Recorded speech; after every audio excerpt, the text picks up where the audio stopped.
గత శతాబ్దపు ప్రారంభంలో పెళ్లికి బొమ్మలాటకి తేడా తెలియని పసికందులకి పెళ్లిళ్లు చేసేవారు. అంతేకాదు, ఆడపిల్లల్ని అంగడిలో బొమ్మల్లా కన్యాశుల్కం పేరుతో ముసలివాళ్లకి సైతం అమ్మేవాళ్లు. ఆ స్థితి నుంచి కొన్నేళ్లకు బయటపడింది స్త్రీ.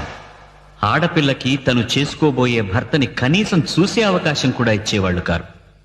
భర్త ఎలాంటి వాడైనా ఆడది చచ్చినట్టు భరించాల్సిందే. మరి కొన్నేళ్లకి ఆ దుస్థితి నుంచి కూడా బయటపడింది. పెళ్లి చూపుల సంస్కృతి మొదలైంది. ఈ తంతు అమ్మాయిని అబ్బాయి ఎంపిక చేసుకోవడానికే కాని అమ్మాయి ఇష్టాయిష్టాలు తెలుసుకోవడానికి కాదు. ఇంకొన్నేళ్లకి ఈ స్థితి నుంచి కూడా బయటపడింది. పెళ్లి కొడుకు తనకు నచ్చకపోతే నచ్చలేదని చెప్పే స్థాయికి ఎదిగింది. అయితే తల్లిదండ్రులు తెచ్చిన సంబంధాలలో ఎవరో ఒకరిని చేసుకోక తప్పేది కాదు. మరి కొన్నేళ్లకి ఆ స్థితి నుంచి కూడా బయటపడింది. గత శతాబ్దం చివరికి వచ్చేసరికి నచ్చని వాణ్ణి నచ్చలేదని చెప్పడమే కాకుండా నచ్చిన వాణ్ణే పెళ్లి చేసుకునే స్థాయికి ఎదిగింది. అయినా ఇప్పటికీ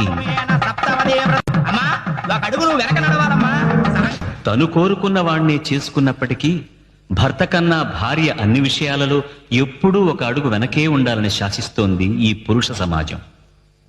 ఈ ఒక్క అడుగు కూడా భర్తతో సహా ముందుకు వేసి కలిసి నడిచే రోజు రావడానికి మరో దశాబ్దం పడుతుంది.